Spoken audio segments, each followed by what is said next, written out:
नमस्ते दोस्तों। 29 दिसंबर के वीडियो में आप सभी का स्वागत है। मेरा नाम महेश पलावत है। आज हम बात करेंगे कि आज 29 तारीख को, 30 और 31 तारीख को किस तरह का वेदर रहेगा और नए साल में किस तरह का मौसम पूरे भारत को देखने को मिलेगा। तो ये तो आपको पता है कि पिछले 24 घंटों से ऊंचे पहाड़ों पर ऑलरेडी स्नोफॉल शुरू हो चुका है और अभी इसकी इंटेंसिटी ज्यादा नहीं हुई है। बहुत हल्की बर्फबारी हो रही है काफी ऊंचे पहाड़ों पर। निचले इलाकों में बादल छाए हुए हैं और ये जो वेस्टर्न डिस्टर्बेंस है, जो मैंने पहले आपको बताया था कि पहुंचने वाला है ऑलरेडी, अब ये वेस्टर्न डिस्टर्बेंस जो है थोड़ा सा कमजोर हो रहा है, लेकिन इसके पीछे एक और जो वेस्टर्न डिस्टर्बेंस आपको दिखाई दे रहा होगा, जो मैं आपको दिखाता हूं कि यहाँ पर बना हुआ है। ये एक तरह से उत्तरी पाकिस्तान और अफगानिस्तान के आसपास बना हुआ है। तो इसको अगर हम देखें तो ये जो वेस्टर्न डिस्टर्बेंस है ये आ जाएगा कल तक, यानी 30 तारीख को ये यहाँ पर पहुंच जाएगा। ये 29 तारीख का पिक्चर है, आज का है, और ये वेस्टर्न डिस्टर्बेंस 30 तारीख को यहाँ पर पहुंचेगा। ऑलरेडी बारिश की गतिविधियां अफगानिस्तान, इराक ये जो इलाके हैं यहाँ पर हो रही है। उत्तरी पाकिस्तान में शुरू हो गई है। अरुणाचल प्रदेश में हल्की फुल्की बारिश की संभावना है। तमिलनाडु के कोस्टल एरियाज में हल्की बारिश की संभावना बनती दिखाई दे रही है। अब अगर हम 30 तारीख की बात करें तो 30 तारीख को आप देखिए कि थोड़ा सा वेदर इंटेंस होगा और उत्तराखंड के ऊंचे पहाड़ों पर भी स्नोफॉल और बारिश शुरू हो जाएगी। बलूचिस्तान के कुछ इलाके बिल्कुल जो आगे है, मतलब कि एक तरफ पश्चिमी इलाकों में हल्की बारिश हो सकती है, लेकिन जो सिंध है वो पूरा साफ रहेगा। पंजाब प्रांत है जो पाकिस्तान का, वो भी साफ रहेगा। और पूरा भारत, खास करके ये पूर्वोत्तर में आप अरुणाचल प्रदेश के कुछ इलाकों को छोड़ करके और पहाड़ों को छोड़ करके बाकी भारत का जो हिस्सा है वो साफ रहेगा। लेकिन तमिलनाडु में बारिश की गतिविधियां शुरू हो जाएंगी काफी दिनों के बाद। हालांकि नॉर्थ ईस्ट मानसून इस बार बहुत ज्यादा कमजोर रहा है, लेकिन जो वेदर एक्टिविटी है एक बार फिर शुरू होने वाले 2 दिन के लिए होगी, बहुत ज्यादा नहीं होगी। लेकिन जो अभी आपने देखा होगा कि चेन्नई वगैरह में भी पॉल्यूशन थोड़ा सा बढ़ गया था, वो थोड़ा सा साफ हो जाएगा और टेम्परेचर गिरेंगे, यानी सर्दी जो वहां पर अभी तक नहीं पड़ रही थी वो थोड़ी सी पड़ सकती है। तो इस तरह का वेदर रहने की संभावना दिखाई दे रही है। ये हो गया। और अगर 31 तारीख की बात करें तो 31 तारीख पर सबसे ज्यादा इंटेंस वेदर दिखाई देगा आपको उत्तराखंड के ऊंचे पहाड़ों के साथ साथ जितना भी जो गिलगिट बाल्टिस्तान, मुजफ्फराबाद, लद्दाख, जम्मू कश्मीर, इसमें आप पूरे इलाके में वेदर एक्टिविटी देखेंगे। उत्तरी पंजाब, अमृतसर वगैरह में भी हल्की बारिश हो सकती है। और जो सिंध और बलूचिस्तान के कुछ इलाकों में, और अगर देखें तो सेंट्रल पाकिस्तान, जो पंजाब प्रांत है पाकिस्तान का, वहां पर भी हल्की बारिश की संभावना हमें नजर आ रही है। चेन्नई के साथ साथ जो पूरे जो तमिलनाडु है यहाँ पर और दक्षिणी कर्नाटक तक आपको बारिश आपको दिखाई दे जाएगी। और नए साल की बात करें तो नए साल में भी जो वेदर एक्टिविटी लगातार रहेगी, यानी कि 2 जनवरी तक हमें उम्मीद है कि जो मौसम है वो बना रहेगा।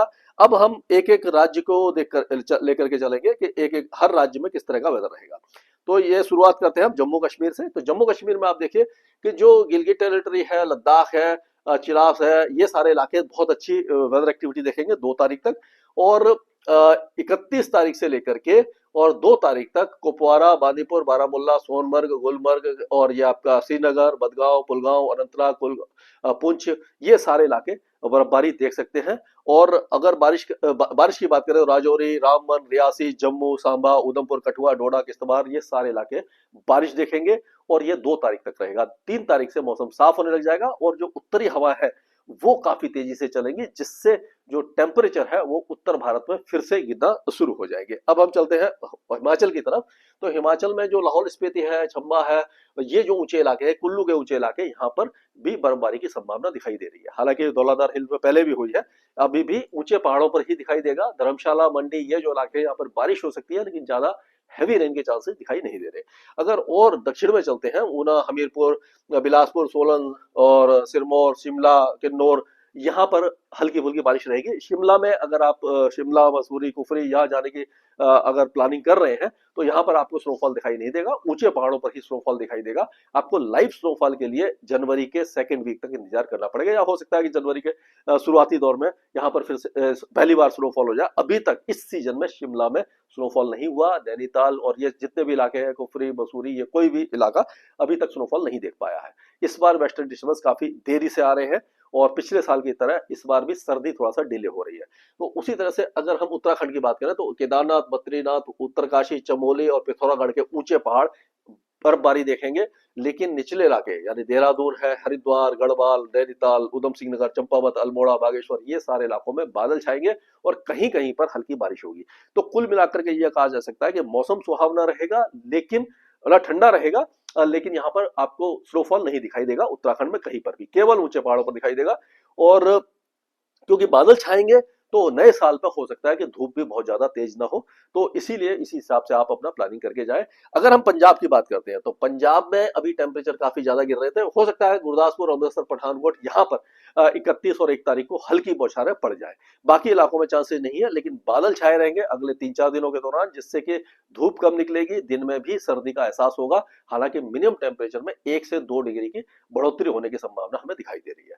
अब अगर देखें तो यहाँ पर फिरोजपुर, फजलिका, मुक्तसर, बठिंडा, मनसा, संगरूर, पटियाला, लुधियाना, ये सारे इलाकों में बादल छाएंगे और कोहरा भी छा सकता है।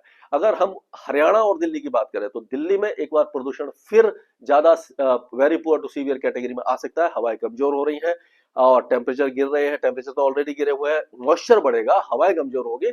आपको मालूम है कि कोहरे के लिए कम तापमान और हल्की हवाएं और ज्यादा ह्यूमिडिटी इसकी जरूरत होती है, वो तीनों फैक्टर मौजूद रहेंगे।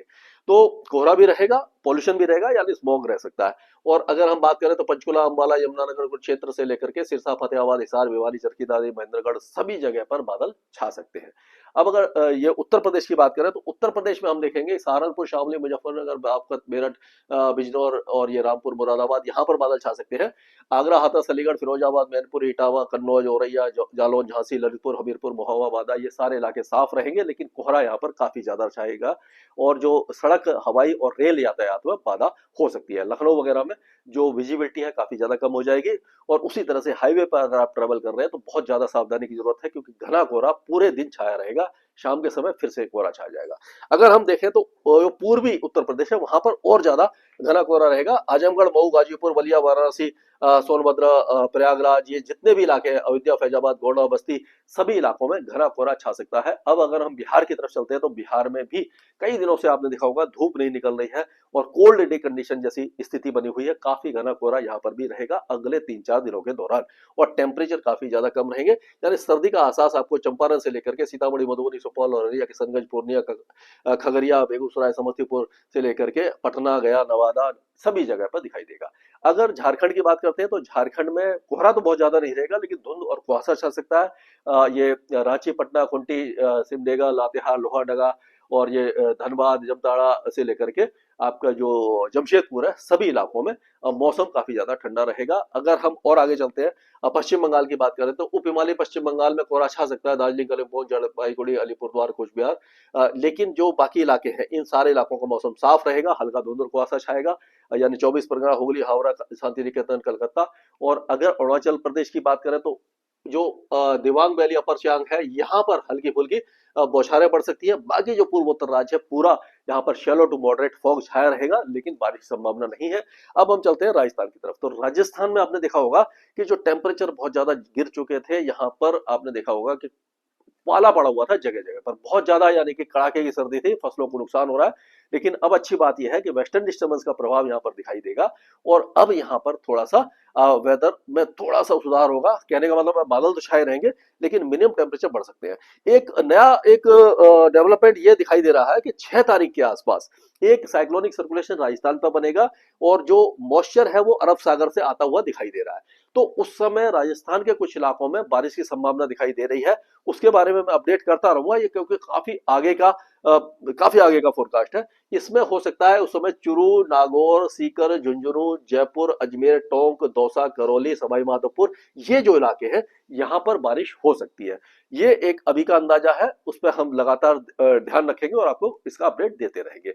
अब अगर मध्य प्रदेश की बात करें तो 6 तारीख के आसपास ऐसा लग रहा है नीमच, मंदसौर और ये जो बाकी सीहोर, शिवपुरी, अशोकनगर, राजगढ़, विदिशा, यहाँ पर भी हल्की फुल्की बौछारें 6 तारीख को पड़ सकती है। लेकिन अभी फिलहाल तब तक के लिए यहाँ का मौसम साफ रहेगा और ठंड काफी ज्यादा रहेगी। टेम्परेचर 1-2 डिग्री बढ़ सकते हैं अगले 2 दिनों के दौरान। छत्तीसगढ़ की बात करें तो कोरिया, सरगुजा से लेकर के अंबिकापुर, कोरबा, बिलासपुर, मुंगेली, जांजगीर, चंपा, बलौदाबाजार, दुर्ग, राजनांदगांव, रायपुर, महासमुंद, धमतारी और से लेकर के बस्तर तक मौसम साफ रहेगा। कोहरा या हल्का कोहरा छा सकता है और कड़ाके की सर्दी परेशान करेगी। अगर उड़ीसा की बात करते हैं तो उड़ीसा में धुंध और कुहासा छाएगा, हल्का कोहरा छाएगा और पूरा आपका जरसुगुड़ा, सुंदरगढ़ के जोनगढ़ से लेकर के बौद्ध, कंधमाल, कालाहांडी, रायगढ़, कोरापुट, गजपति, गंजम, पुरी, ये सारे इलाके अभी कोई वेदर एक्टिविटी नहीं देखेंगे। गुजरात में टेम्परेचर काफी ज्यादा नीचे गिर गए थे, अब यहाँ पर 1-2 डिग्री की बढ़ोतरी दिखाई देगी। हल्के फुल्के बादल कुछ इलाकों में छा सकते हैं, मीडियम और हाई क्लाउड होंगे, इससे कोई मतलब आपको परेशानी नहीं होगी। धूप थोड़ा सा कम हो सकती है, लेकिन दिन काफी ज्यादा कंफर्टेबल रहेगा। रात में सर्दी बढ़ जाएगी। अगर महाराष्ट्र की बात करते हैं तो महाराष्ट्र में जो टेम्परेचर गिर रहे थे वो थोड़ा सा रुक जाएंगे, और अभी विदर्भ और ये से लेकर के आपका ये जो धुले, जलगांव, नासिक, संभाजीनगर, अहिल्याबाई नगर, धाराशिव, लातूर, नांदेड़, हिंगोली, वाशिम, ये सारे इलाकों में टेम्परेचर 1 से 2 डिग्री बढ़ सकते हैं। मुंबई में भी थोड़ा सा टेम्परेचर बढ़ने की संभावना दिखाई दे रही है। तेलंगाना में कोई वेदर एक्टिविटी नहीं है, मौसम काफी ज्यादा ठंडा रहेगा, सुबह और रात ठंडी रहेगी, दिन कंफर्टेबल रहेगा। उसी तरह से पूरा जो आंध्र प्रदेश है पूरी तरह शुष्क रहेगा। दक्षिणी आंध्र प्रदेश, चित्तूर, नेल्लोर में हल्के बादल छा सकते हैं। अगर हम कर्नाटक की बात करते हैं तो कर्नाटक में 1-2 तारीख को यानी 30-31 तारीख को हसन हवेली, कोडागु, मैसूर, चिकबालापुर और बेंगलोर, रामानगर में हल्की बौछारें या बूंदाबांदी हो सकती है। केरल में भी लाइट टू मॉडरेट रेन कुछ इलाकों में, खास करके दक्षिणी इलाकों में, एर्नाकुलम, अलपुजा, कोट्टयम और कोल्लम, तिरुवनंतपुरम इस इलाके में होगी। तमिलनाडु की बात करें तो तमिलनाडु में अब चेन्नई, कांचीपुरम, विल्लुपुरम, कडलोर, एलूर, तिरुवल्लूर, तुडुकोट्टई, शिवगंगा, तुडुकोट्टई और ये अपना विरुधुनगर, मदुरई, थेनी, डिंडीगुल, करूर, नामक्कल, धर्मपुरी, ये सारे इलाकों में बारिश की संभावना अगले 2-3 दिनों के दौरान दिखाई दे रही है, लेकिन लाइट रेन होगी। 4 से 5 मिलीमीटर से ज्यादा बारिश नहीं होगी। अब श्रीलंका में बहुत अच्छी बारिश की संभावना है। लक्षद्वीप और अंडमान और निकोबार द्वीप में बारिश नहीं होगी, बादल हल्के फुल्के छा सकते हैं। तो कुल मिलाकर के हम ये कह सकते हैं कि इस वीडियो का सारांश ये है कि पहाड़ों पर अच्छी बर्फबारी होगी, उत्तराखंड में कम होगी, और 6 तारीख को हो सकता है कि राजस्थान और मध्य प्रदेश के कुछ इलाकों में बारिश हो जाए। 7 तारीख को हो सकता है कि पूर्वी ये पश्चिमी उत्तर प्रदेश में हल्की बौछारें पड़ जाए। उसके बारे में मैं आपको अपडेट देता रहूंगा। कड़ाके की सर्दी अभी लगातार पड़ती रहेगी। उत्तर के मैदानी क्षेत्रों में घना कोहरा छाया रहेगा। स्काई बेड वेदर में अभी के लिए इतना ही।